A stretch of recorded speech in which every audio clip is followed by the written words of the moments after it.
Welcome to A Game of Two Halves with me, Sam, and him, Rick.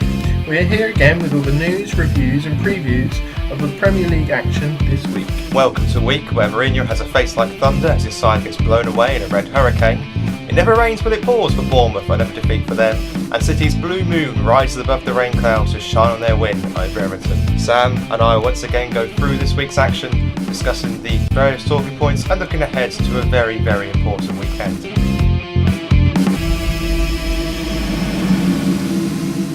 Sam, how are you?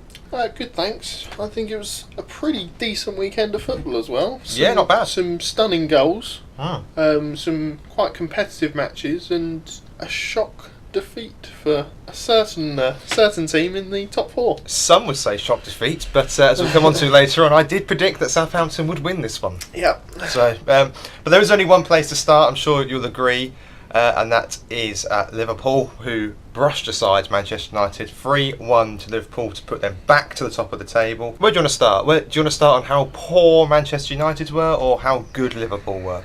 It was comfortable for Liverpool, especially in the second half. Obviously, labouring, I think, a bit at 1-1. Yep. I think it knocked the stuffing out of Liverpool because they were on top, so on top. And then it was a surprise goal. Yeah, out of nowhere. Complete error from Alisson. I don't want to get too stuck into him. Lukaku hadn't been in the game until then. Oh, no. Same with Lingard. And then, as we say, came out of nowhere. But then Shaqiri came on with, 25 minutes to go and just completely changed the game for you. 13 million, by the way. We'll start with the first goal. Then Mane opened the score, and Liverpool had lots of chances before this point, before Mane found the way through. What a ball by Fabinho. A lovely ball. However, Young, not a defender, and he's completely at fault for not tracking Mane.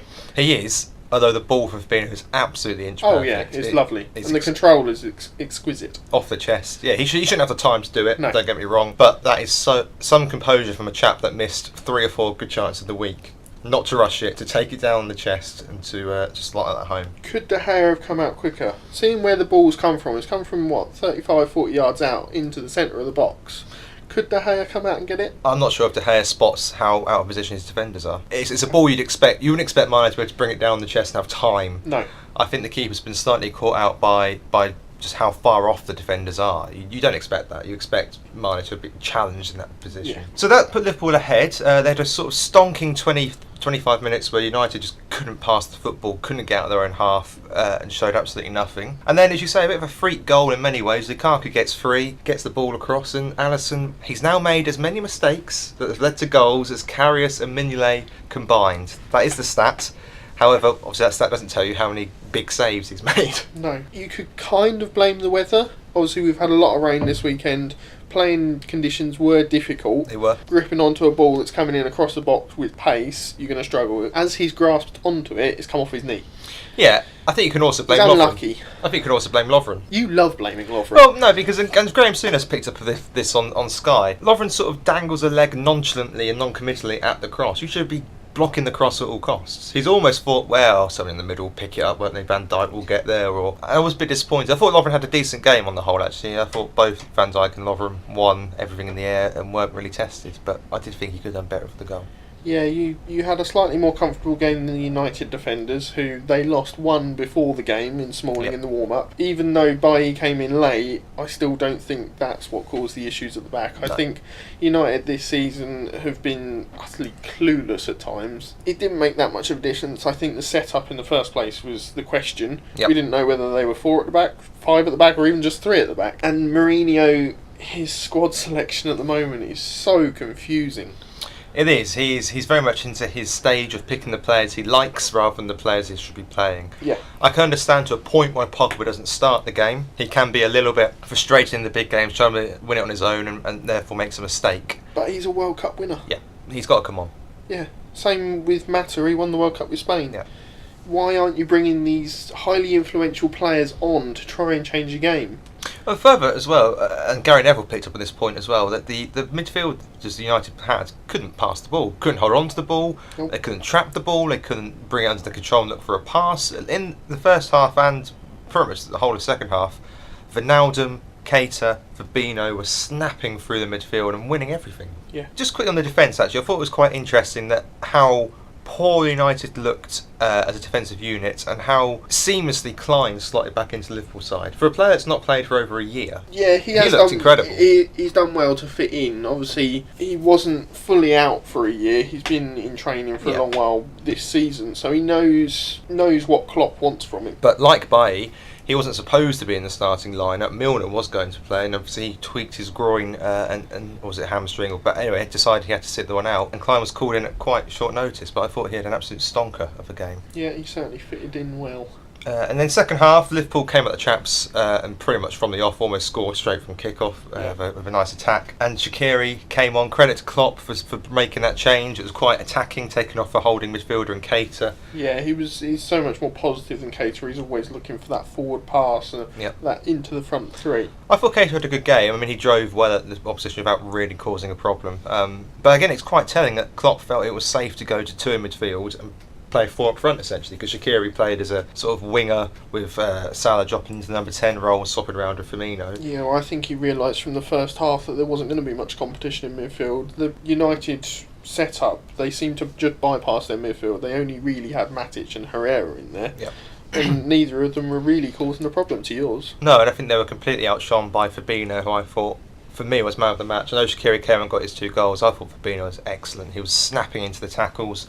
He was the monster that Liverpool thought they had signed from Monaco in the summer. That's the best showing. We remember the game against Arsenal. We were very critical about his performance in particular.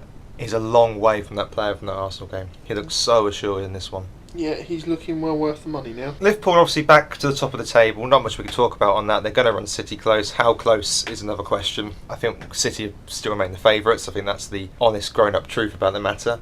But United, where do they go from here? Because something has to give. Well, Mourinho said, no, not going to win the title. Yeah, straight away afterwards. Top 4, possibly not. Yeah. Top 6, definitely. I'm questioning top 6 at the moment. I'm questioning his entire approach. I mean, for a manager to come to Anfield, get battered, and then say they can't win the league, yeah, it is where they are, but you don't expect them to be so defeated. Just say the top 4 is going to be a problem. And to then also the praise he put on Liverpool it was justified. You don't expect a Man United manager to be coming out saying that sort of stuff. That Robertson was making him tired to watch. The way he was running 200-metre sprints every minute or so. He sums up United. They're accepting of their fate. It's not something that you'd have seen Ferguson come out and say. No. He'd be willing to fight to the end. Yeah. They're accepting of their predicament, they're accepting of where they are. And I'm with you, I think 6th is possibly pie in the sky for them. I think there's some very strong teams around them. Something's got to give at Manchester United sooner rather than later. But for me, I hope he stays there. I think we should move on to the shock result of the weekend. You say although shock. You had called it. Southampton first win at home all season. Under Hassan Hootle moving in. Bless you. Thank you. And it was a Southampton performance that we've probably been expecting of. Yeah.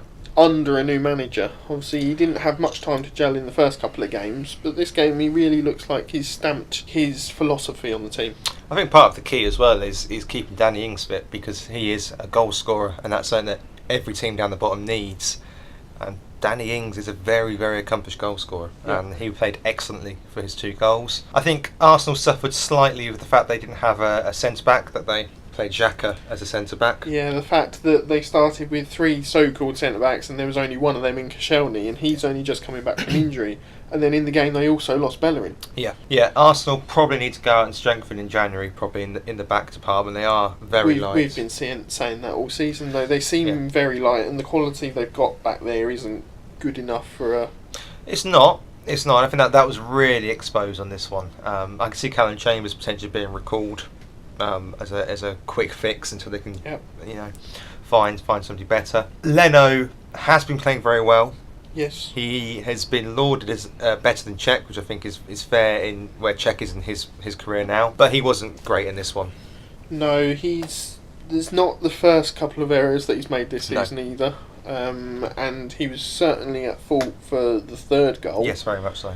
He couldn't do much about the 2nd. That was in top corner, postage stamp area. You're not really going to get there. It's a great header by Ings. But the first one he could have done better on as well. Yeah, it's the 3rd one for me that's the absolute howler, because He has to come because of the way the ball in is fantastic. He's got to come. The ball in looks poor though. It does look poor. It looks like he's going to get there quite easily, and then it just hangs. Yeah, the ball in's good in the sense that no defender can attack it, but you expect your keeper to come and get it all day long. Yeah. I must admit, when it first went in, I thought, the ref's going to blow up here. He's going to say, it's a foul on the keeper, because you can't touch the keeper anymore without it being a foul. And on second look, it was absolutely right. No, didn't touch Leno. He just completely missed it. I don't know if he gets caught up with Koscielny, thinking Koscielny's on it. I don't know. One thing this weekend from that game, Southampton's, all their goals were headers. They were. Which they hadn't scored in a header this season before that. Like a bus. Yeah. Although three this time. Yeah. And I wonder if that's... I haven't seen much of Hasenhüttl and how he played at Leipzig and the teams before that, but I wonder if that's how he's going to look to play. Get it out wide and crosses into the box, because when you've got people like Austin and Ings in there, also Gabbiadini to attack it, and long, then if you're going to get success like that, then go for it. Yeah. Only a slight blot on the copybook for Southampton. Redmond's taken off injured. Not sure how long he's going to be out for. He will be a miss for them if he's out for a long period. He is. For Arsenal, I think they're still probably... This is a fair summation to where they are. They're a work in progress. Yeah. Mkhitaryan had one of those games where he actually turned up, which is always nice. Although I think he was lucky for that second goal. Well... It's a big deflection. It is a big deflection, but you've got to hit them. Yep. You don't buy a ticket, you don't win the raffle. I think it's a fair summation to where Arsenal are. There's still that brittle undercore to them. There's still that chance to get at them. There's still that defensive frailty. I think they do need to invest it at the back. But I think they're in a better position with Emery than they ever were with Wenger. I think Unai will see the problem and look to resolve it ASAP in January. Yeah, I think Emery's done well since he's come in, and he seems to have stamped a philosophy on them already. Yeah. And it's going to take a couple of transfer windows for him to bring the players in that he wants. Absolutely. Well, the early kick-off on Saturday saw City host Everton. City did come out on top, 3-1 winners. They do go marching on. Everton had chances in this one, though. We did have chances, but we're still not solid enough. No. And it's my big complaint in this game, because 2 of Man City's goals come from headers against 3 centre-backs that are 6'2" plus. Yeah. And when you're conceding headers from Sterling and Jesus, who are like 5'10" and shorter... Mina should be gobbling them up. Then... I know you were particularly furious of Mina for the Sterling goal. The first one's the first one as worse. well. Oh, okay. You're playing out from the back against a team that is going to press you. You've got their 3 front forwards on your 3 centre-backs. Yeah. Play it out to the wing-backs. Yeah. Don't play it to the people that are under pressure against a team of that quality. Yep. Because in 2 passes' time, the ball was in the back of the net. Yeah, I agree. Everton, for me, the 2 things I took from this game as the casual observer were you were incredibly slow on the ball, which is unlike what I've seen of you so far this season. You just looked a bit starstruck, to be honest, a bit unsure how to play City. And the other thing was sloppiness in the attacking third. You need a guy that can put the ball in the net. Calvert-Lewin as well with his goal. It's a really well taken header. Don't get me wrong, I've got a lot of time for Calvert-Lewin. I think he's going to be a good player. But you've got Walcott, who missed a glorious chance. Richarlison missed a couple of absolute golden chances. The volley that could have put us ahead, which I think might have changed the game. But in the second half as well, they had an absolutely wonderful chance, which he blazed over the bar. I think you create the chances. I don't think you have that focal point. I don't think you've had it since Lukaku left. I think our biggest miss in that game, though, was Idrissa Gueye being injured. We didn't have a recognised defensive midfielder, which is why we went 3 or 5 at the back. And not having his steely determination in the midfield to cut out balls and to harry people, we weren't rough enough, almost. And we were too cute. I'm going to cover this point a little bit in AOB, but the player that I think you need the most is Callum Wilson. Yes. Callum Wilson, or a player called Joseph Martinez, who plays for Atlanta United in the US. He's a Venezuelan or Colombian forward, 25 years old, banging in the goals in the US. Now, I know that's a completely different league, but still, a striker scoring goals is a striker scoring goals. And if he can put it in the back of the net, he knows where the goal is, take a risk on him. Yeah. Well, we'll cover that bit, that point a little bit more later on. As I say, City can be beaten. They can be beaten. They conceded some really good chances. I think teams just have to believe a bit more that they can attack the City side and go for it. I know that in the end, they won comfortably, but it only takes that one goal to change things. Yeah, Watford and Chelsea have shown that you can get at them, and once we got that goal back, there was a bit of urgency about them. It almost woke them up, and Sterling coming on 2 minutes later, it's 3-1. You're going to have that when you've got that quality coming off the bench. I mean, they had Sterling, they had Aguero, they had De Bruyne. They've got players coming back, and I expected them to win, and it was the result I expected. The Premier League can be bonkers sometimes, and that was sort of personified in the next game, Watford 3, Cardiff 2. A game where Watford went 3 up and were comfortable, and looked like they were going to be in absolute cruise control for 3 points. A lovely goal by Deulofeu, I have to say. It was a fantastic goal, wasn't it? It's about time he does that. He just danced through them, and you can see that quality, that the reason he was at Barcelona. He just needs to do that more often, because he's obviously a very talented player, but needs to hone that consistency, because when he's on it, he is on it, and he is a joy to watch. Another goal for Holebas, well taken. Yeah, nice very much like the Snodgrass goal that we saw at the weekend, which we'll go on to talk about. There is a real fighting spirit at Cardiff, isn't there? We all wrote them off at the start of the season, saying this could be the worst side in Premier League history. Warnock can't cope with the Premier League. He'll get angry. He'll shout a lot, and he still got angry. He did, but we were all getting our Warnock bingo cards out and prepared for him to be sacked by now, and then bringing back Big Sam or the like. And actually, I think having written them off, do you know what? Who knows with Cardiff? There's a real spirit there, a team togetherness that is better than the sum of their parts. Yep. They gave it a real go trying to get back into the game. We all know that their home form is much, much better than their away form, but I'm quite impressed with Cardiff, even though they lost. Yeah, there was a fighting spirit. I think Etheridge really kept them in that game. He played really well, and I think he's going to be key for them this season, especially in those away games. Obviously, they've shown at home that they can produce the goods, but a lovely goal by Hoyler as well. Yeah. It was lovely. It was really good. Just reenacted the one that he did against Wolves last week. Carbon copy. Yeah. And as controversial as it may sound, I think there's 3 worse teams than Cardiff in the Premier League at the moment. And that's not just on the table. I think there's 3 worse teams than Cardiff. At the moment, yes. There's teams out there which don't look like they have the fighting spirit that they do. And who knows? For Watford, I mean, they did see the game out, which shows slightly better game management from them. But again, they have a habit of making things hard for themselves, don't they? Yeah, I think they deserve the win in this game, because Cardiff only showed their fight in the last 10 15 minutes. But Watford had enough quality to get through. You mentioned that Warnock was quite angry. We've not seen Warnock that angry for a while. What was he so cross about? Well, he was cross about the Deeney challenge on Etheridge. It's a 50-50 ball. Yep. They're both going for it, and it is so wet. Deeney goes sliding in, and there's a collision between him and the keeper. I don't think he pulls out of it too much. I think he's not quite favourite to get there either. I can understand why Warnock's unhappy with that, but he's also unhappy that this is the referee's only second game in the Premier League, and he thinks he needs more experienced referees for the so-called important games, but Warnock sees every game as important because Cardiff are a team that's going to be down there. The thing is, I think as a striker, you're always entitled to go for the ball. Yes.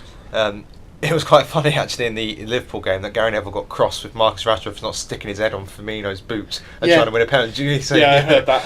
You think, great, I'm laying on the floor with blood pouring out with Swedes, but at least I've got a penalty. You know what I mean? But I think the striker is always entitled to go for the ball. I think that they always have to. The keeper is brave, but that's what you used to call brave goalkeeping. Yeah. I think, I've not got a problem with it. I think Deeney's a fairly honest player. Do you think he should have been booked for it in this current climate of challenges? No, I think the ref does well. I think the ref has probably taken into consideration the pitch, taken into consideration that it's not easy to stop when you're sliding, let alone when you're sliding across on water.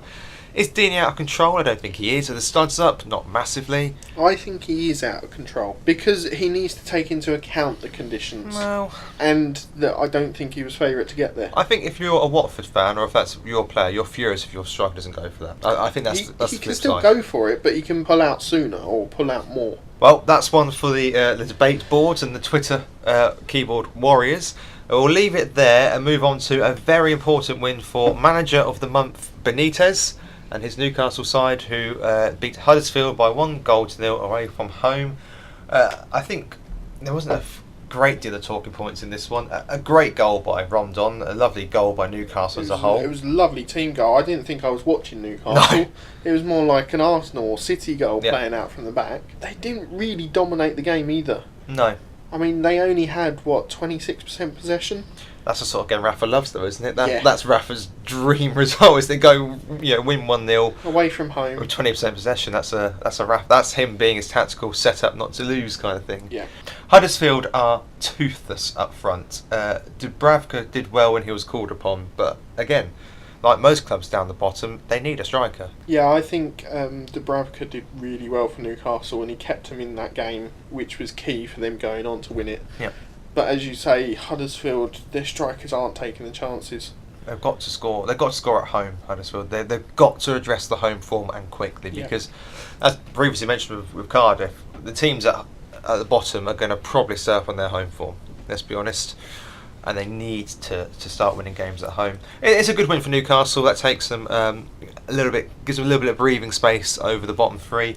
I think we've agreed from the start that Newcastle stay up on the virtue. Rafa Benitez is there. Rafa's too good to get relegated. And there are three worse teams than them. Yeah. One issue I have in that game. Yep. Is it Lascelles? Lascelles' tackle, needless scissor tackle, as the ball's going out of play on Depoitre, I think. Yep. I think it is a red. I don't know why he's done it. I think it's unless a red he's card. got hot-headed or something. There's no reason. The ball's rolling out of play. There's no need to challenge for it. And he's wrapped both his legs around him. Yeah, I think it's a red card. In this day and age, I think it's a red card. The sort of tackle you used to see, Roy Keane or Steven Gerrard or Vieira crunching into, but it's not how it is anymore. I mean, he was up round his knees. Yeah, I think he's lucky. That said, Lascelles also then went on to have a very good game, defended very well. But you're right, it's the small margins. I think if he goes, it's a different game. Burnley, so close to getting a point. So close. Agonisingly close. Tottenham were incredibly leggy from midweek, to be expected of what they pulled off. Congratulations to them, by the way, and good result for them in the new camp. I suppose in the end this is a case of class showing through, I think. Eventually. Yes. Tottenham had so many chances in that match. I thought Hart was excellent. Hart was excellent. Should there be an early penalty on Kane? I think so. Probably. Because he's got to the ball first. Tarkowski's bundled into him. Yeah, it's clumsy. But he hasn't got the ball. No, it's clumsy. Is it a penalty? It probably is. I think it is. Yeah, it probably. Again, it's one that if you get it given against you, you are furious But I think you're right. I think it probably is a penalty. Again, similar to Huddersfield, Burnley are so toothless up front. Weird, isn't it? Because last season they had Vokes, they had Barnes, they had Wood, all scoring goals in important times. Yep. Like this would have been. If they'd have nicked the win here, then it would have been excellent for them. But they don't seem to be converting those chances, and I'm wondering if that's stemming from having less confidence at the back and the goals that they're shipping. They also have absolutely no pace up front. That's also part of the problem. They're just so slow. And they signed Vidra in the summer.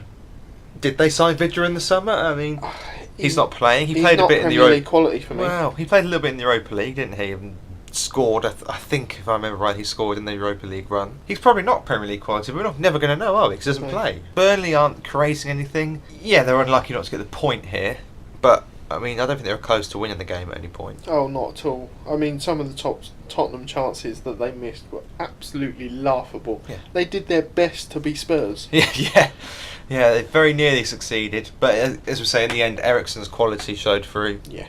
It's a goal. I think that's the best way of describing it. It's a goal. It is what it is. Well taken. It was just an overload of players in the box. What do Burnley need to do in January? Because they haven't got a great deal of money, but they're going out the Premier League. At this rate, yes. I don't see them getting any more investment. No. And I don't see them having any players that they can sell off to get that investment either. One thought that has just popped into my head for potentially Burnley and many of the clubs down there is, do you think any of them can get Defoe on loan for the rest of the season? I don't know. I know what you say about his Premier League pedigree and the goals that he scores in important situations. Almost kept Sunderland up single-handedly. Almost. Did the season before and almost kept them up. Almost. Single-handedly. He still has to have the players around him to get him in those situations. But my point is, I suppose, that he's not playing at Bournemouth. No. He probably won't play much at all this season for the rest of the season because they've very much got their front three. Unless they lose one of their front Unless three. they lose one of their front three to injury or transfer. But if you're down there and you can make it, it's surely worth a punt, isn't it? Yeah, he's getting on now. I don't think it matters. I think desperate times. Is he worth a punt and then getting injured? Well, when you're looking at your Huddersfields or your Burnleys, what they've got now isn't working. They're not even creating many chances. It's looking quite desperate for those two teams for me. I think that they need to probably change things quickly. For Tottenham, they're going to finish top four. I think that's probably as much as they can hope for this season. I think Liverpool and City are going to be the two horses in this race. I think Tottenham fight Chelsea for third. And you never know, they might even get into the new stadium by the end of the season. They might do. I've seen pictures of the various inside shots. Looks good. Looks nice. Look even nicer, there's football being played there. It does remind me very much of a European stadium. Yeah, it rather does. Rather than an English stadium. It has a sort of new campish kind of, an enclosed new campish kind of feel to it. Yeah, it'd be nice if they could be in there for the Champions League, which we're discussing AOB, because that could be that stage up against Dortmund's stadium. That could be it's two incredible legs of football. It could. Moving on to sunnier climes. Well, not sunnier climes. It was still tipping it down in London. It was, yeah. Crystal Palace, Leicester. Yeah. A very important win, I think, for Palace. Yeah, a huge win for Palace. Not a classic, is how I'd sum this one up. No, not a classic. There were few chances. Yeah. And those chances that there were, they weren't particularly good quality. It did take one piece of quality from Milivojevic with that effort. Yep. The only goal of the game. But hey, Sam, Palace have won a game without Wilfried Zaha. I know. So, you know. First time since September 2016. It is utterly crazy, isn't it? It's ridiculous. I thought Max Meyer had a good game in this one. I'm very impressed with him of late. I think he could be a key player for Palace staying up this season. Yeah, he could. He's looking very positive. I think him with Townsend and Zaha could be a good attacking trio as long as they've got a focal point in January. Yeah. For Leicester, I'm reading increasing rumours that Claude Puel is in trouble, likely to be sacked. His football is wearing a bit thin of the Leicester players and supporters. They're not very good away from home, are they? No, not particularly good away from home. I can't quite understand the rumours around Puel because he's getting the right results at the right times. It's not consistent, no, but with the things that they've been through this season, you can understand why there's not that consistency. I think his reputation goes before him, that Southampton fans had a feeling that he would play dull, boring football. I mean, that's paid off for them, hasn't it, sacking him? But I mean, that was the feeling, wasn't it? He played dull football and they weren't particularly impressed. And I think that reputation's gone before a bit here of Leicester. I'm not really sure what sacking him would do. I'm not sure who they bring in. They're not going to go down. They're not going to, get top six. Leicester are going to be in the nothing to play for league. Is this speculation still stemming from them obviously having the expectation of being maybe top 7? I think that Leicester are short of where they should be. I think you're looking at their squad, the depth to the squad, which a lot of the teams around don't have. But I also think that Vardy is getting on. Yeah. His best days are behind him. That's a fact for me. Iheanacho is not the player I expected him to be. No. Since coming away from City. No, he's very wasteful. I don't think they have the goal scorer. I think they're missing Mahrez a lot this season. Yes. Ghazal has not stepped up yet, and No. I wonder whether that's him still getting used to the pace of the Premier League Possibly. coming in from France. There's been glimpses, hasn't there? When I think there's a player there. I just think that Leicester probably need a bit of work. It's an ageing squad. You're looking at players like Schmeichel, Morgan, Vardy, Albrighton. These are players that aren't young. No, but I think the two young starlets coming through for them this season are Gray and Maddison. Both of them have looked really positive and look like they could go on to better things. I agree. The problem with Maddison is that once again he was hooked. And this seems to be a fixture of Puel, that he does seem to like taking off James Maddison, and that's not helping his relationship with the fans, because Maddison is loved by the Leicester fans, and quite rightly so. Been fantastic signing for them this season. One small point on Palace. Mm-hmm. Hennessy got injured He did. the day before, and Greater had his first appearance for them, which was, how do I put this? Eventful? Changeable. In the first half, he didn't quite get with the pace of the game, and he was very lucky to get away with the challenge with Vardy closing him down. Yep. But the save from Vardy in the second half was excellent. Exquisite. Yes, it was a very good save indeed. Fulham, they are in such trouble, aren't they? It's scary, isn't it? It is scary. This is how bad I expected Cardiff to be. Yeah, considering Fulham have had over £100 million of investment, you really have to question who is behind that transfer, sort of like buying and the scouting network that they've got. Yeah. Because it just really hasn't worked for them. Defensively, they are all over the shop. They really are. West Ham walked through it at a canter at times.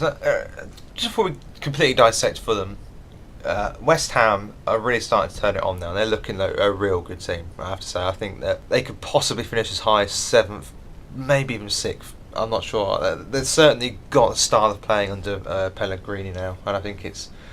Yeah, well, he was right, wasn't he? They lost their first 4 games of the season. He said, don't worry. Time to gel. A few good players have come in. They need time to get the pace of the Premier League, and he's proved it at the moment. They're really on a good run. They're nicely balanced as well. They've got a really good keeper, a good centre back in Balbuena. They look a bit stronger at the back now. Anderson is pulling all the strings in midfield. Yeah. Snodgrass is suddenly back in the form of his life. Yeah. Chikorito's always going to score your goals. Andy Carroll's on his way back in. They just look a good side. They look like they're going to be tough to beat for anybody. Yeah. And when you consider Arnautovic has come back, I think they possibly could get as high as 6th. We'll have to see. I mean, West Ham often trail off towards the end of the season. It's sort of the West Ham way of doing things, but they're certainly on the up. In stark contrast to Fulham. Although, in fairness to them, they had some really good chances and better finishing. They did have good chances. Although I wasn't... Ranieri's comments after the game, I wasn't quite sure whether he was watching the same match. He was really happy with his team's performance for the first hour. And I'm still not sure. No, I mean, Fabianski made some really good saves, particularly in the first half. Although Kamara should have scored. Kamara should have scored. You've got to stick that away. I mean, if you're going to play at this level, you've got to score. Good save, Fabianski. Yep. Fantasy points for me. But yeah, you've got to do better with that. Fulham have got a lot to improve on. They've got to find it quickly because they're in real trouble. Yeah, they're still the only team in the top 4 leagues in England that hasn't kept a clean sheet yet. A bit of a bonus to that man Sam there. Yeah. Moving forward to the last 2 games to review then. A fairly routine win for Wolves in the end, as it turns out. Slightly surprised how easily they won this game. It was comfortable. It was comfortable. And Wolves played in a way that I didn't expect them to play at home. Yeah. They played at home on the counter. And yes, that's sort of like a homage to Bournemouth's good run this season, good attacking outlet.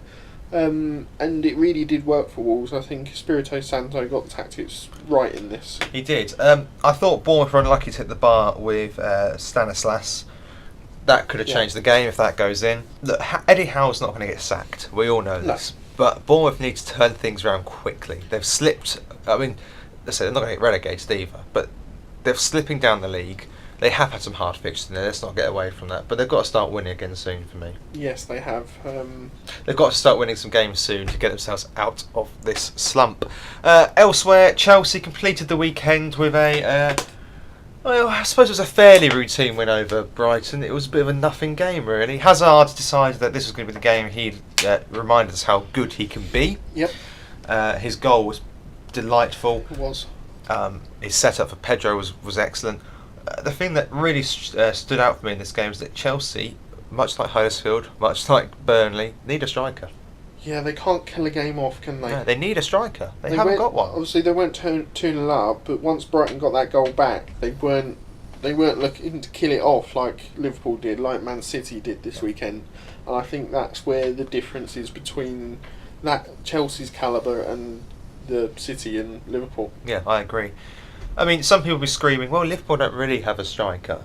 And that's fair, but Liverpool have got goals all over the pitch, whereas Chelsea are, for me, very reliant on Hazard. Liverpool have also got 3 forwards that are willing to work for the team. Yeah. Whereas Chelsea have got 2 centre forwards that want everything done for them and them just to put it in the back of the net. But when they can't put it in the back of the net, then they're not going to get picked. We linked him to you earlier. Merce is convinced that Wilson is the man for Chelsea. I can see him getting into the Chelsea squad at the moment. Yep, good enough. I think there's a stepping stone, yep.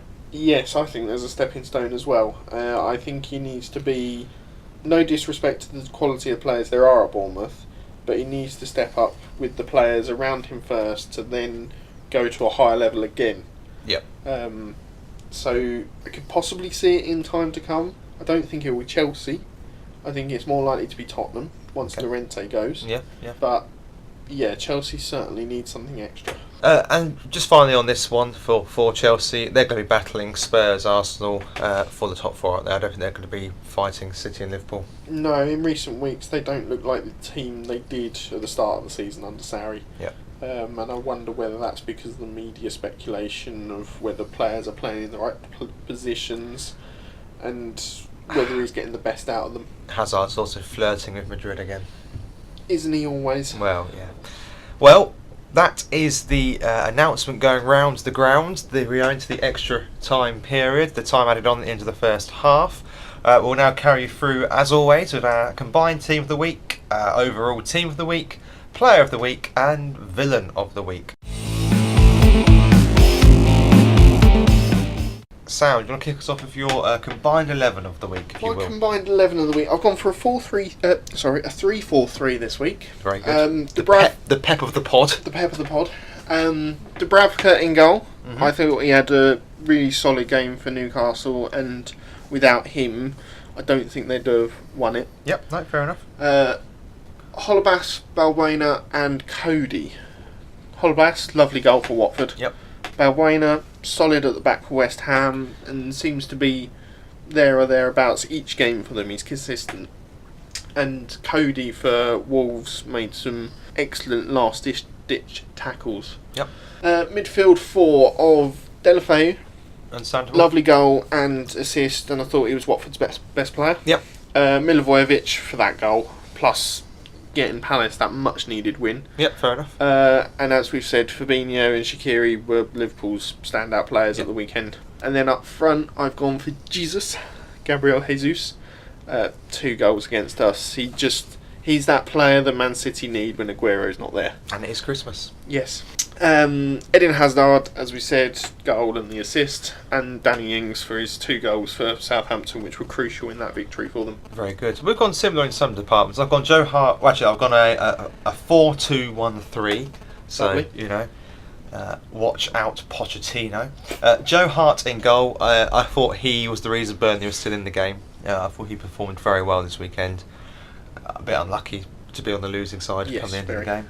Back 4, I've gone for Klein. I think he's slotted so well. Mainly I didn't offer much in attack, don't get it wrong, but Klein looked fit. He was up and down the touchline, and you wouldn't have known he's been out for so long. I thought he fitted back in nicely. Balbuena and Laporte is key to City. He's been such an improvement for them at the back. Yeah, he seems like he's that centre-back that starts every match for them now, whereas last season it would have been either Stones or Otamendi. Yeah, he's the first on the team sheet for me. Yeah. He's excellent. And Balbuena at West Ham, they've got a gem there. He's excellent. Holebas is the other player. Again, went forward well for Watford, got his goal nicely. Midfield 2 of Anderson and Fabinho. Anderson floats through games, doesn't he? He's excellent. He was excellent. As you said, Fabinho dominated the Liverpool game, so he has to be in there. Shaqiri Cam, so he can come onto the loose balls and deflect them into the back of the net. And then a front 3 of Hazard, Ings and Mkhitaryan. Mkhitaryan got 2 goals and was Arsenal's attacking outlet for most of that game. The team of the week, I couldn't decide. I've gone for one of 2. Oh yeah. I've gone for obviously Liverpool. Obviously, because I thought that they really did dominate. It's the best Liverpool performance against United team I can remember for a long time. Do you think that's their best performance this season? In some ways, Klopp said it was. In some ways, yes. I think in terms of the Premier League, arguably, I think the best performance of the season in some ways is the Napoli 1-0 win in the week, where they defended well and saw the game out in a way that Liverpool of the past wouldn't have done. Liverpool of the past have lost that in the week to Napoli. Yeah, it's been an important week for you. Yeah. I mean, I think we played better against Bournemouth in an attacking sense. But yeah, I mean, it's a good performance for Liverpool. The other team I've highlighted is West Ham. They just look very good. Yeah, they do look solid, don't they? Yeah, I thought they were very. It was a very mature performance by West Ham. You felt they had some gears to go up, but they knew not to go rushing through the gears. They just felt that they were managing the game properly. It's not a West Ham performance that we're used to in the last couple of seasons. No. It's more like that season where they did get into the top 7. Yeah, it was measured. My team of the week this week is Southampton. First home win of the season, ending Arsenal's 22-game unbeaten run. And I think Hasenhüttl, Bless you. thank you, has shown that they've got a fighting spirit, coming back from conceding those 2 goals each time to then go on and still win the match. I think that shows great character from them. I'd agree. Player? Shaqiri. Okay. Just the way that he came on and was so much more positive than Keita, and scoring those 2 goals in the way that he did, he just took the game away from United. Yeah. Would you have handed the man of the match trophy, or would you have done a Gary Neville and run around head? Did he? Yeah. Did you not see that? No, I haven't seen that. So after Carragher was given the interview to Shaqiri, Yeah. and said that Gary Neville was down to present the thing, but he wouldn't come down from the commentary box. Because obviously Shaqiri and Neville have got a bit of history, haven't they? Neville called him lazy, and the site says Shaqiri then sent him a signed shirt. Wasn't that the same shirt that he had to wear because he lost the competition to Carragher? Yes. But then, whether that's true, but anyway, Carragher claims Neville refused to come down to give the... And it was brilliant because when he told Shaqiri that, he said, "Tell Neville I say hello." So some good banter there. Excellent. I've gone for Fabinho just because that is the player I thought we'd signed. Yeah. Excellent performance by him. Villain of the week? It has to be Leno. Yeah, I've got him down as well. He was at fault for a couple of the goals, and he's not... I don't think he's quite that keeper that Arsenal have still been missing since Lehmann and Seaman. I've also put Leno in there. I've also put Jose because he's now putting his ego before the club. Yeah. And no, I'm not a Manchester United fan, far from it. But as a football fan, you can see no one should be bigger than the club. No, and you can see the problems now. He is putting his own ego, his own headlines before the needs of the club, the Pogba, the Mata. I thought he was incredibly negative in this game. Understandably to a point, but when things weren't working, he didn't look to change at any point. He looked to Fellaini to be the saviour as usual, and you've got Pogba sitting on the bench. Bring Pogba on at half time. For me, he's been left behind by Poch, by Klopp, by Pep, by Marco Silva a bit further down, probably by Emery. He's been left behind. Well, that is the referee's whistle. We're now going to move into the half-time entertainment, which includes Statman Sam and also Fancy Football Roundup.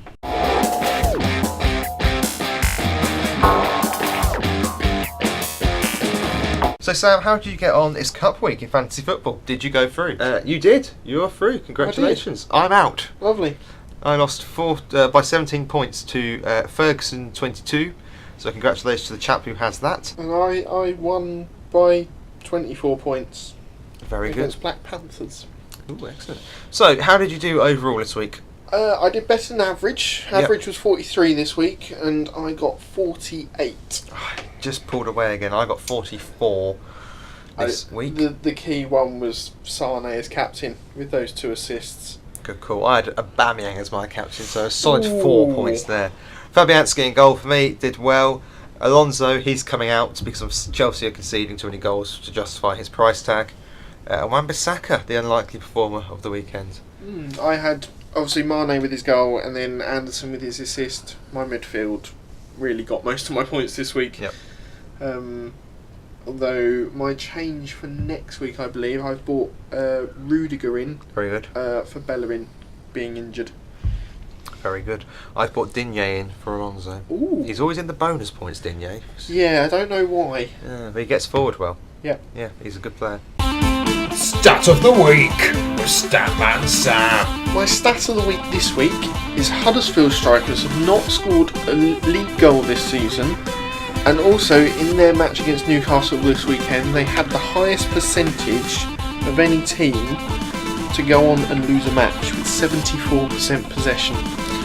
That will make Rafa smile into his glass of sangria tonight. Yes, it will.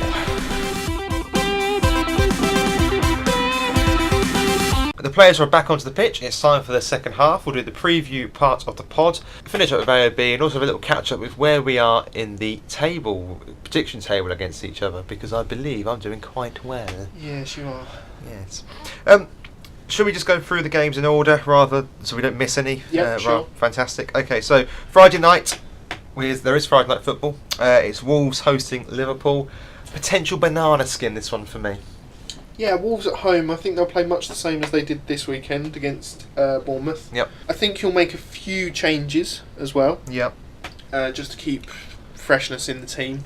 But I think you've got a decent amount of quality and depth to be enough. I think we'll win. I wouldn't be surprised if we draw. Would you be happy if you drew, considering the time of year and considering the opposition? A point is better than none, and City drew there as well, so we'd match City. Equally, City are playing, we'll get onto the properly, Palace at home. You expect them to win. Expect them to win that, yes. But if we can win, we put the pressure, we go 4 points clear. Yes. And that really puts the pressure at City's door then. I mean, it's pressure they should come over, don't get me wrong. Yeah. But it puts the pressure. Last year, City haven't had pressure put on them, is the point I'm trying to get to. Last year, City had won the league by this point. Pretty much. And I think they'll cope with the pressure. But let's see. I'm going to go for 3-2 to Liverpool, I think, on this one. You think Wolves are going to score 2 against you? I wouldn't be surprised if Mignolet starts. Really? Klopps can be strange in these kind of fixtures. Don't forget, we're also down to the bare bones at the back. And Wolves will play attacking football. I'm going 3-2 Liverpool. Okay. I think you'll win convincingly. Mm-hmm. I'm going to go for 2-1 Liverpool. The early kick-off on Saturday sees Arsenal host Burnley. Arsenal will want to bounce back from that disappointing defeat at Southampton. I don't really see this one going one way, and it's Arsenal's way. Yeah, I think although Arsenal have had the slip this weekend, I think they'll bounce back. Yep. And although Burnley have been looking stronger, as we've said, there's still no finished product up front. Yeah, I don't see them scoring. I think Arsenal may labour in an early kick-off. Yeah. I think it might only be 1-0. I'm going to go 2-0 Arsenal. I think that they'll have enough. Next up, we're going to the 3 o'clocks from Saturday. Bournemouth, Brighton. Bournemouth need to start winning, as discussed. And Brighton away aren't as good as Brighton at home. No, Brighton are fairly poor away. And Bournemouth... It's fairly good at home. Fairly good at home, yeah. I think Bournemouth should have enough. Callum Wilson was coming back from a knock this weekend. I think he should start along with King up front. Brighton, I can see them getting something from set piece. Yeah. I'm going to go for a 2-1 Bournemouth. Okay. I'm going to go for 3-1 Bournemouth, I think. Chelsea, Leicester. Leicester away from home are pretty poor. Fairly poor, yeah. Chelsea at home are fairly strong. But, I don't know. I think this is the game where you need a striker. I'm not sure on this one. No, I'm not sure which way it's going to go. I think I'm going to go for a 1-1 draw, I think. It's going to be tight. Yeah. And if Leicester want to turn up, then they can cause problems to Chelsea. Especially on the counter-attack. If they play the way they did in their title-winning season, Leicester that is, then yeah, they can certainly cause problems for Chelsea. Yeah. I'm going to go for 2-1 Chelsea though. Okay. I think Hazard's going to step up again. I'm going to go for 1-1. I think James Maddison will score a free kick. Huddersfield, Southampton. The absolute definition of a 6-pointer. Certainly this time of the season. Yep. Southampton obviously looking to build on that first win for Hassan Hoodle. Bless you. Thank you. And obviously Huddersfield at home need to start picking up points and need to start scoring goals. And Their home form is terrible this season. their away form's not great. I think since Southampton and Crystal Palace have won their home games now, I think Huddersfield have the worst home record in the league. And I think that could be their downfall here again. I don't see them scoring, and I think Southampton are going to be on the up. Yeah, I'm going to go 2-0 Southampton, I think. I'm going to go 1-0 Southampton. Okay. The aforementioned Manchester City host Crystal Palace. I'd see nothing but an easy win for City. It should be comfortable, shouldn't it? Yeah, I think Aguero will be back. Yeah. I also think that Sterling will start, and possibility of De Bruyne starting. Yeah. City 3-0 for me. I don't see them having any problems in this game. Palace will know this isn't the game that's going to keep them up. I'm going 4. 4-0. Wow. Going big. I think Hodgson will set up to defend and not get beaten too badly. So yeah, I think I'm going to stick with my 3-0. I think they'll get drawn out, and City will just keep playing. I hope they get a draw, but. Newcastle, Fulham. Newcastle can really put some distance between themselves and the bottom 3 with a win here, and can really leave Fulham sort of languishing at the bottom of the table. and I think they'll do it at St James's Park. I think that they've got enough to beat Fulham. I think it's going to be another Rafa type win, isn't it? Yeah. I think Rondon will bully that back four. Yeah? Yeah, I don't... Fulham are disorganised at the back. Rondon's very big and strong. He's the sort of player you don't want to be playing if you're not really confident. No. Because he's a little bit unpredictable, and he's big and he's strong, and... Yeah, let's go on a limb here. 3-0 Newcastle. I think they're going to... I think Newcastle are going to really, really lay down a marker in this game. As I said, I think Rafa will scrape through and get what he needs from this game. I think it will be a 1-0 win, and he'll just close Fulham out.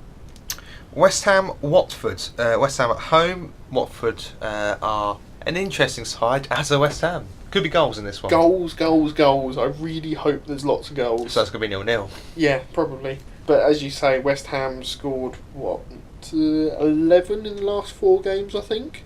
Yes. And Watford obviously scoring 3 against Cardiff. No, it's against Cardiff, but they were still good quality goals. I can see this one being very tight, and I think it could go either way, depending what team turns up for each side. I'm going, just because West Ham are at home, 3-2. I'm going 3-3. Ooh. Yeah, I think both teams are going to score goals. Talking of Cardiff, they host Manchester United. Now, in the past, you say this is a good game for United to bounce back in, and they can reassess and go again, as it were. I know what you're going to say. They're away from home. Cardiff at home is a totally different prospect to Cardiff away, and they could certainly cause problems. They will cause problems. I think United will have too much, but it's Manchester United under Jose Mourinho. Yeah. Cardiff won't be judged on this game. No, not at all. But then that could work in their favour. It's a bit of a free hit. Exactly. They cause problems for City. They cause problems for Liverpool. They cause problems for Arsenal. Yep. I think the best Cardiff could hope for is a draw. Oh, really? Yeah. You're not going to risk it? No, I'm going 1-1. I think... 1-1. I think probably United will probably edge it 2-1 actually, but I'm going to stick with 1-1. I really, really want Cardiff to win this. It's an evening kickoff. It is cold in Cardiff. Yeah. I think it'll be a draw as well. Yeah. But Cardiff at home, I think they'll score 2. 2-2. It's a risk, but 2-2. It's a risk. Sunday, we only have one game on. Best game of the weekend, isn't it? Potential, yes, the potential to be. Everton, Tottenham. At home. At home. We play much better at home. You do. And I think Tottenham, are they going to get tired? Obviously, they haven't invested in their squad as heavily this season. Brackets, not at all. And yes, they have got depth on the bench to bring on. We saw that in the game this weekend. But do we have enough for them? I think Everton will score. I think Tottenham will score. Yeah, I think we'll score as well. I think it will be a 1-1 draw for me. Everton, they're good. I don't think they're good enough to beat Tottenham. Is my honest assessment. Just because Tottenham, I think, will win the midfield battle. We go on to play Burnley the week after, and Tottenham go on to play Bournemouth. I don't think we want another loss, and I'd like to hope we go all out. I'm going for a 2-1 home win. Well, you need to get a few sort of shock results on the board. I've gone 1-0 on this one. You need to get a few shock results on the board because if we just do a quick update for the listener, the avid listener, who is excited, I'm sure, by our battle of wits. What are the current scores on the door, Sam? Total for this season so far, I have 21 points. Still haven't got a correct score right yet. Whereas you're steaming ahead with, I think, is that 4 correct scores now? I think it is, yeah. 2 a week. 31 points. So just for clarification, I got the Liverpool-Manchester United result right this week, where I went for 3-1 to Liverpool. And I also got the Brighton and Chelsea score right, where I went for 2-1 to Chelsea. Yes. So keep ahead of that. Of course, the other sort of surprising one in there was I did go for Southampton to win, albeit 1-0. But that was a point for me. It's a good call. Good call. If only I could bet in the same way, I'd be a rich man. But well, the board is up. Fergie time is well and truly in force. Will it be Fergie's time back at Old Trafford? No, obviously. No. But it links nicely into what we're going to do to finish the pod, which is AOB. We'll have a quick chat about the footballing issue on our mind this week. Sam, do you want to kick us off with your AOB this week? Not such an issue this week, just an update and a little banter on the the Champions League draw and Europa League draw, should I say? Yes. And the Premier League teams that have been drawn out. Manchester United against PSG. Yeah, I've got winners in your group. I have a United fan who I work with, and he is not happy with this draw. No, I can imagine having the likes of Neymar, Mbappe, and Cavani coming up against Smalling, Jones, and Darmian is not something that you really want, is it? It's not. I think United will be in a different place come February, but I think PSG win this comes to be. I know it's a long way to making predictions, but I don't see how United can win over two legs. I really don't. Although PSG have got a history of absolutely stuffing up the Champions League in tremendous fashion. Yes. And Jose Mourinho has a habit of getting results when he really shouldn't. So. Yep, namely Inter Milan and Porto. Yeah, so there's a chance for United, although I say it's a slim one. I think City get the best draw for the English team, with Schalke for me are the worst team. Schalke are easily the worst team left. Yeah, the worst team in the competition by far. City will walk that, no problem at all. Another English-German fixture. You've got Bayern Munich. We have. I'm quite happy. I'm quite optimistic with this. Bayern. At the moment, I can see why you are. They're not the team they once were. Bayern. They're an ageing team as well. But in February, it could be a completely different Bayern Munich team. It could. Two caveats to that. The front three are quite slow now, in Robin, Ribéry and Lewandowski or Müller. The back four are quite slow. Yes. Hummels is one of the best ball-playing centre-halves in the world, don't get me wrong. Pace-wise, he's not got it. Yeah. And I think that Mane, Salah, Firmino will cause problems. Neuer's not the keeper he once was. He seems to have fallen off a cliff, doesn't he? Since coming back from that injury, yeah. I don't know if someone pushed him. I think he forced himself back too quickly for the World Cup. Yeah. I think he's not been right since then. So, as a Liverpool fan, I look at the defence, the attack and the midfield, and I think we're probably better in all three positions right now. You're right, It can all change in February, but I think right now we're better. The only other thing I would say though is that we will be missing Van Dijk for the first leg, who is suspended. Although on the flip side, we are at Anfield, so for the first leg. It's Anfield first. I think Bayern will score in both games, but I think Liverpool have too much.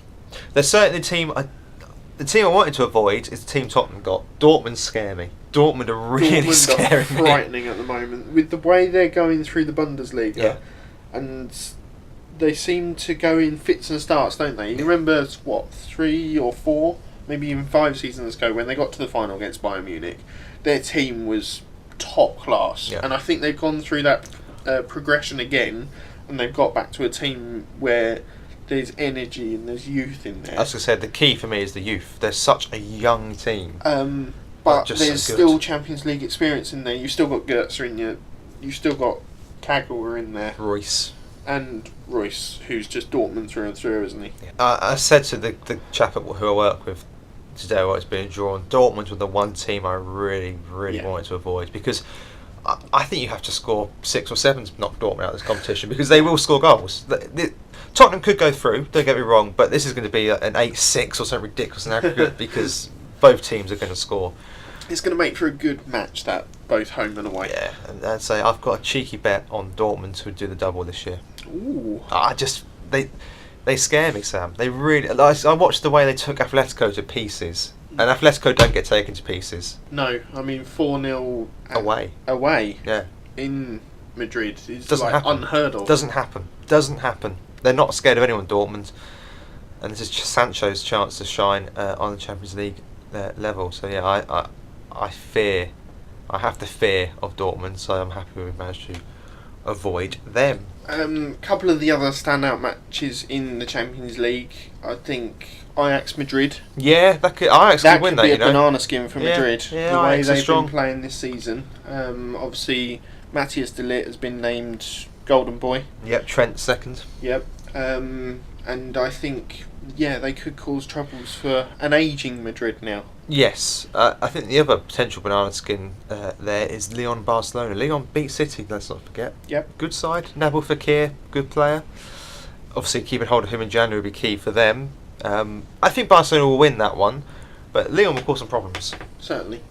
So yeah, it's an interesting one. And Atletico Juventus will be 1-0 either way. It should be an exciting game on paper. It won't be. It'll be two defences grinding out a result against each other. Do you think Ronaldo will be the difference again? Probably. Or Griezmann. Moving on to the Europa League draw now. 3 English teams, 2 in the Premier League left. Chelsea have been drawn against Malmo, They have. champions of Sweden. If you're thinking Celtic are the third English team, as not to offend anybody in Scotland, they are indeed a Scottish team. I think they resent. They're part of the United Kingdom at the moment. As I said, Chelsea have got Malmo. I think Chelsea should get through that fairly comfortably. Yeah. And Arsenal have got Bate Borisov. Yeah, 2 easy fixtures. Again, 2 easy fixtures. You expect both of those to go through. The only thing I would say for both of them is they're not particularly nice travel arrangements for them. That's a No, it's a long travel. long travel for both sides, and that could of course affect them in the Premier League, although they're not going to be battling for the top parts. So No, but they could be battling between each other. That's true. And talking of the third sort of interest we have in a team, Celtic have Valencia, and I think That's a tough draw for them. it is a very difficult It's draw. very difficult. I think Valencia probably go through on that fairly easily. Although Valencia were fairly poor, to be honest, in the Champions League, they didn't do particularly well. Wasn't overly impressed with them, I have to say. No, looking through a couple of the other fixtures in the Europa League, a couple take my eye. Lazio Seville, that's Lazio Sevilla was that's a one of good them, one. yeah. Wow. Galatasaray Benfica. Oh, that's good. And obviously Napoli, I think between Napoli and Inter Milan, the best teams dropping down from the Champions League have got Slavia Prague, Rapid Vienna have got Inter Milan, and FC Zurich have got Napoli. Yeah. I think Inter Milan and Napoli could go really deep and possibly win it. I think Napoli are the team to beat. I think they're very unlucky to go to the Champions League. Yes. They've won more games than they've put, I think, and Yeah. still went out. Yeah, they're a very, very good team. My any other business this week is slightly left field, and I don't mean left winger. With Shaqiri and Robertson costing Liverpool around the £20 million mark and being 2 of the standout players from the weekend and season, is it time that the bigger clubs took more of a gamble on the so-called lesser club players? And what I mean by that is that Shaqiri is a very good player and should probably have been away from Stoke before he was.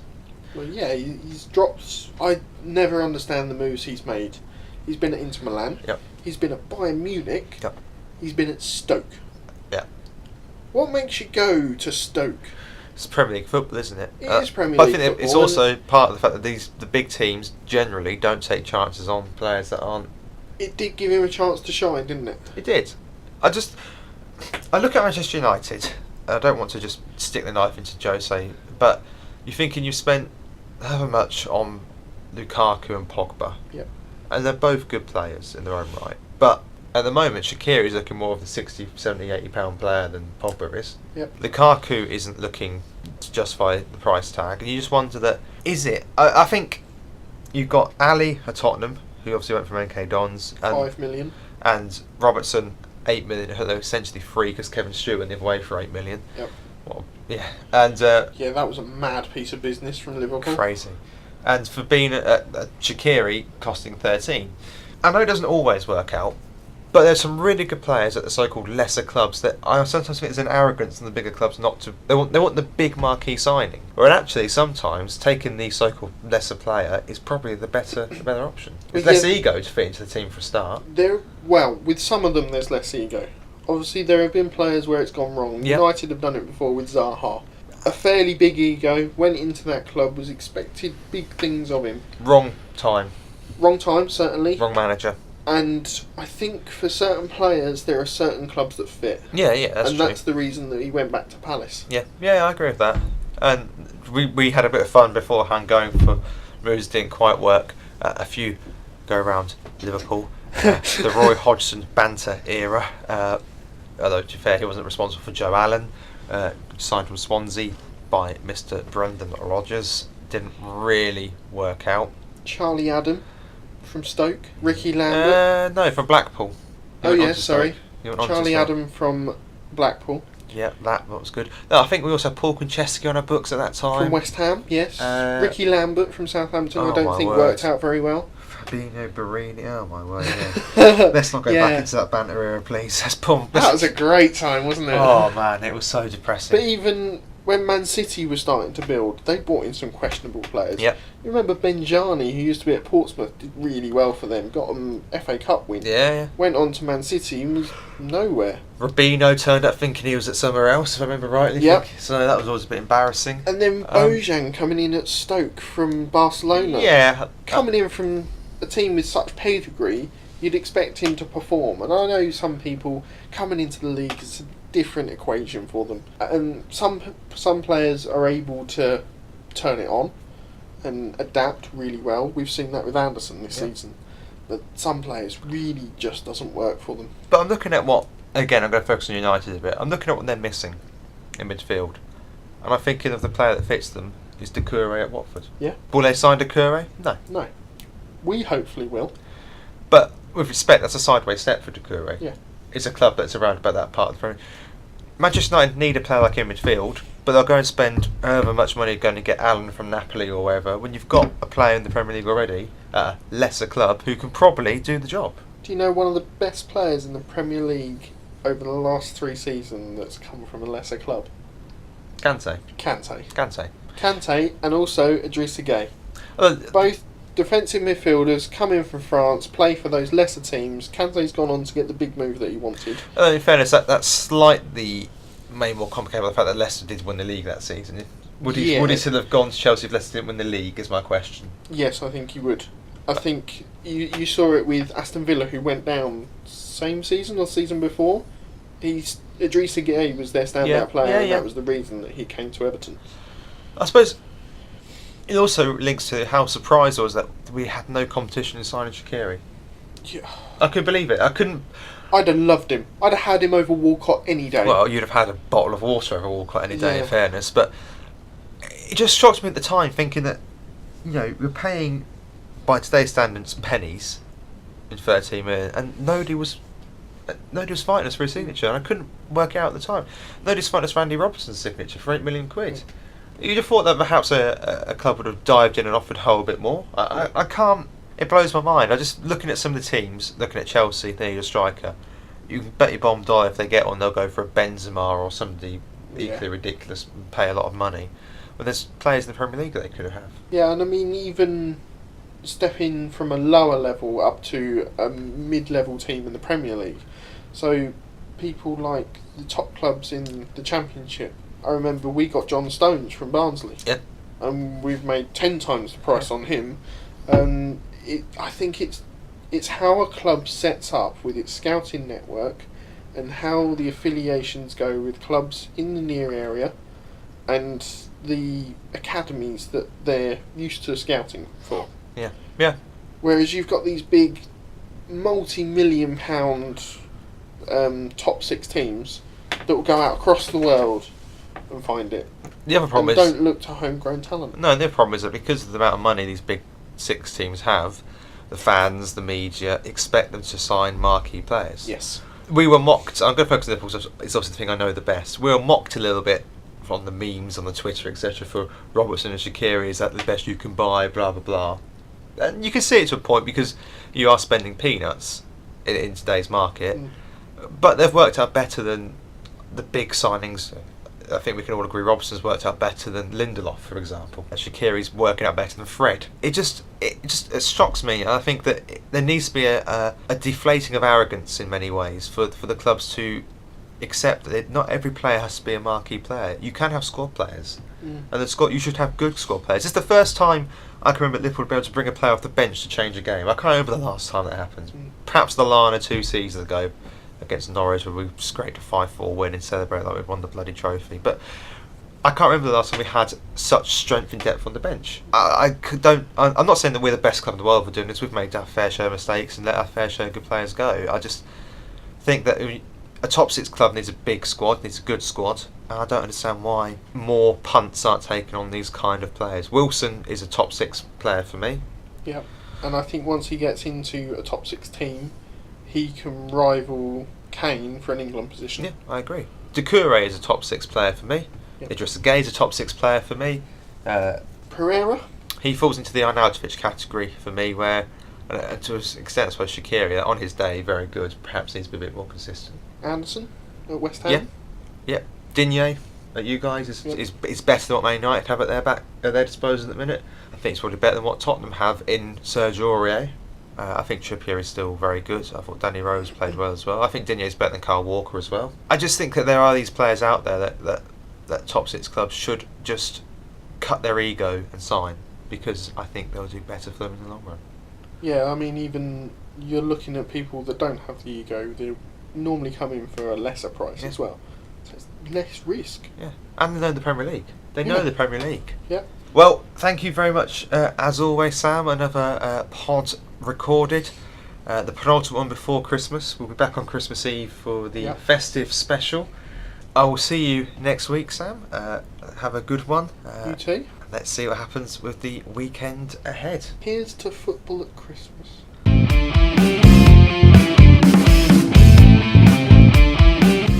Thank you for listening to A Game of Two Halves. Please subscribe and leave a review.